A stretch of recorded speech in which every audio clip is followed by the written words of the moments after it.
السلام علیکم، میں ہوں سمیع ابراہیم، آپ کا میزبان، اور آپ دیکھ رہے ہیں ہمارا یوٹیوب اور فیس بک چینل۔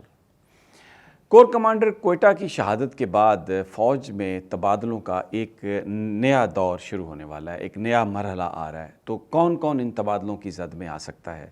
اور جو یہ حادثہ ہوا کوئٹہ میں، کور کمانڈر کوئٹہ کا بلوچستان میں لسبیلا کے نزدیک، وہ اس کی وجوہات کیا ہو سکتی ہیں؟ مولانا طارق جمیل جو ملے عمران خان صاحب سے، وزیر اعظم سے بھی ان کی ملاقات ہوئی، ان کو کس کی حمایت حاصل ہے؟ کس نے ان کو اس مشن کے لیے کہا؟ اور اب آئندہ وہ کس سے ملاقات کریں گے؟ آج کے میرے ویلاگ میں ان ایشوز پر ہم بحث کریں گے۔ لیکن سب سے پہلے کور کمانڈر کوئٹہ کی شہادت، جو حادثہ ہوا اس کے بارے میں سوشل میڈیا پر مختلف کیا سرائیاں ہو رہی ہیں، اور جب تک فائنل انویسٹیگیشنز کمپلیٹ ہوئیں گی، ان کے نتائج آئیں گے، تب تک یہ کہنا مشکل ہے کہ اس حادثے کی وجہ کیا تھی۔ یہ حادثہ کسی ٹیکنیکل فالٹ کی وجہ سے ہوا، یہ حادثہ کسی موسم کی خرابی کی وجہ سے ہوا، یا یہ حادثہ کسی تخریبی کارروائی کی وجہ سے ہوا، اس کے بارے میں ابھی کہنا بہت مشکل ہے۔ آئی ایس پی آر کی یہ پوزیشن ہے، اور وہ یہ کہہ رہے ہیں کہ یہ موسم کی خرابی کی وجہ سے ہوا۔ اگر ہم چیک کرتے ہیں ریڈار پر جا کے کہ اس علاقے میں موسم اس دن کیا تھا، تو کوئی اتنا خراب موسم نہیں تھا۔ جو ریکارڈڈ ہے ویدر کی، جو ایئر سپیڈ ہے، جہاں وہاں پر جو کلاؤڈز ہیں، وہاں پر جو رین کا سٹیٹس ہے، وہ کوئی ایسا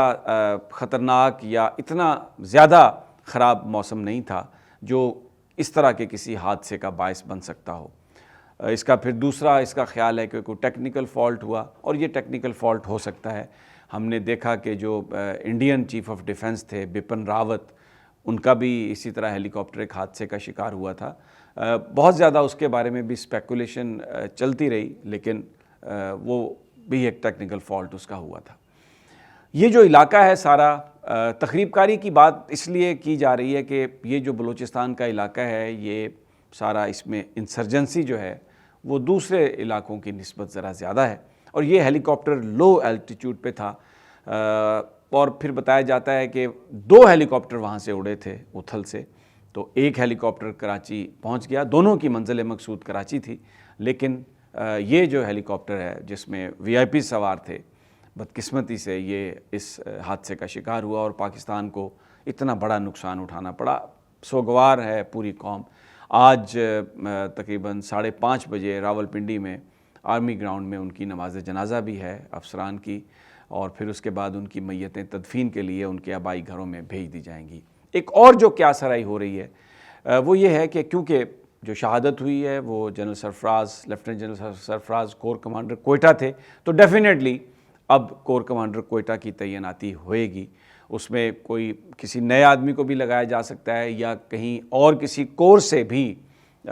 کسی آدمی کو وہاں پر تعینات، یعنی کسی جنرل کو دوسری کور سے ادھر تعینات کیا جا سکتا ہے۔ یہ ایک چین ریئیکشن بھی ہو سکتا ہے، یعنی ایک کور کمانڈر کو آپ چینج کریں تو پھر دوسرا، پھر تیسرا، پھر چوتھا۔ آرمی چیف کی ڈسکریشن ہے ان کی، اور یہ ایک معمول کا عمل بھی ہوتا ہے، تو وہ اس میں کر سکتے ہیں۔ لیکن اس بیچ میں جو سوشل میڈیا پر خبریں آ رہی ہیں، لوگ جو بتا رہے ہیں، مولانا فضل الرحمان صاحب اس خواہش کا اظہار کر رہے ہیں کہ پشاور میں تبدیلی ہو۔ وہ چاہتے ہیں کہ پشاور میں تبدیلی ہو۔ مریم نواز صاحبہ بھی یہی چاہتی ہیں کہ ریپورٹڈلی کہ پشاور میں تبدیلی ہو۔ اب ساری آنکھیں جو ہیں وہ اسی پہ لگی ہوئی ہیں کہ کیا ایک کور کمانڈر جن کی شہادت ہوئی ہے، ان کی جگہ دوسرے کا تقرر جو کیا جاتا ہے وہ کس طرح سے ہوتا ہے؟ کسی سرونگ اس وقت کور کمانڈر کو وہاں پر ٹرانسفر کیا جاتا ہے تو اور کتنی کورز متاثر ہوں گی؟ اور اگر پشاور میں تبدیلی کی جاتی ہے، جو مولانا فضل الرحمان کے ساتھی دوست بڑا کلیم کر رہے ہیں، تو اگلی تعیناتیاں پھر کیا ہوں گی؟ یہ سب کچھ پاکستان میں جو اس وقت سیاست میں جو صورتحال ہے اس کے تناظر میں دیکھا جا رہا ہے۔ فوج جتنا مرضی یہ کہے کہ ہم اے پولیٹیکل ہیں، ہم نیوٹرل ہیں، ہم اس میں انوالو نہیں ہیں، لیکن پاکستان کے اندر جو پرسیپشن ہے وہ یہی ہے کہ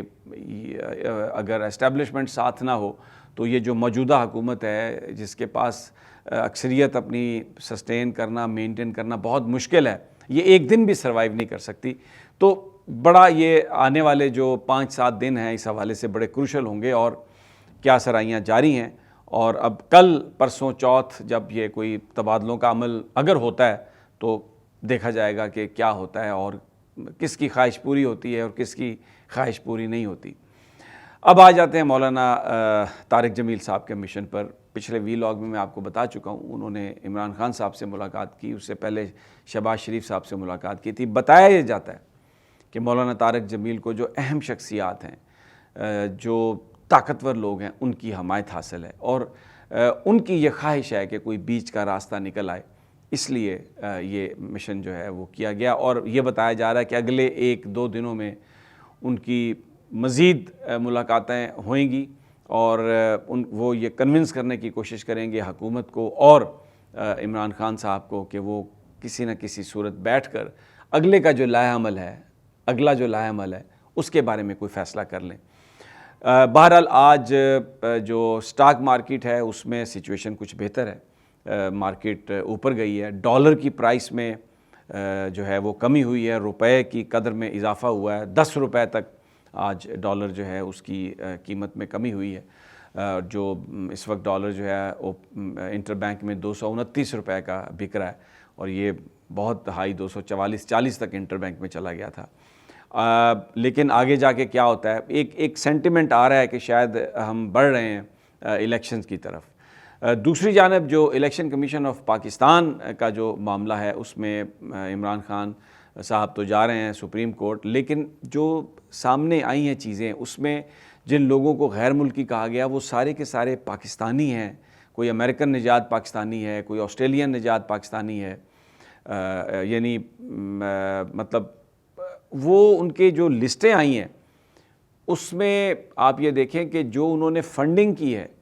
وہ ایک بڑی حیران کن بات ہے۔ کسی کے $50 ہیں، کسی کے $100 ہیں، کسی کے $10 ہیں اور پھر کسی کے 5,000 روپے ہیں، کسی کے 10,000 روپے، جس کو یہ کہا گیا ہے کہ یہ ممنوعہ فنڈنگ ہے۔ لیکن جو الیکشن کمیشن کا فیصلہ، جب اس کو پورا فیصلہ سامنے آیا، جب اس کو غور سے پڑھا جا رہا ہے تو اس میں یہ انہوں نے کہہ دیا کہ یہ فورن فنڈڈ پارٹی ہے، جو کہ انہوں نے اپنے مینڈیٹ سے تجاوز کیا ہے۔ سپریم کورٹ آف پاکستان یہ طے کر چکی ہے کہ الیکشن کمیشن کا یہ مینڈیٹ نہیں ہے، لیکن انہوں نے اس میں لکھ دیا ہے، ایک لائن ایڈ کر دی ہے، اور اگر اس کو فیصلے کو آپ دیکھیں تو ایسا لگتا ہے کہ وہ نیچے لائن ایڈ کی گئی ہے۔ فیصلہ پہلے لکھا ہوا تھا لیکن اس کے نیچے لائن ایڈ کی گئی ہے کیونکہ وہ سگنیچرز کے اور اس کے بیچ میں بہت کم جگہ بچتی ہے، اور وہ فرمائشی لائن ہے جس میں یہ کہہ دیا گیا ہے کہ تحریک انصاف فورن فنڈڈ پارٹی ہے، اور جن کو کہا گیا ہے، بنیاد بنایا گیا ہے، وہ پاکستانی لوگ ہیں جو باہر رہتے ہیں، ان کی جو کمپنیاں ہیں ان کے نام ہے، اور ان کی جو فنڈنگ ہے کسی کی $50، کسی کی $10، کسی کی $100، تو پورے ملک میں اس وقت تھو ہو رہی ہے۔ اور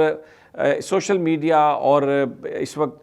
پورا پاکستان جو ہے، اگر میں کہوں کہ اکثریت پاکستان کی، وہ الیکشن کمیشن کو انہوں نے ریجیکٹ کیا ہے، ان کی اس بات کو ریجیکٹ کیا ہے اور اس کو ایک سفید جھوٹ قرار دیا ہے، اور یہ نظر آ رہا ہے کہ بڑا انفلوئنس یہ فیصلہ، اور اب اس کے جو نتائج ہیں وہ ڈیفینیٹلی ہمارے اس ادارے کو، الیکشن کمیشن کو بھی بھگتنا پڑیں گے۔ بہرحال جیسے جیسے سچویشن تبدیل ہوگی میں آپ کے ساتھ انشاءاللہ چیزیں شیئر کروں گا۔ اجازت دیجیے، اگلی ویڈیو تک اللہ نگہبان۔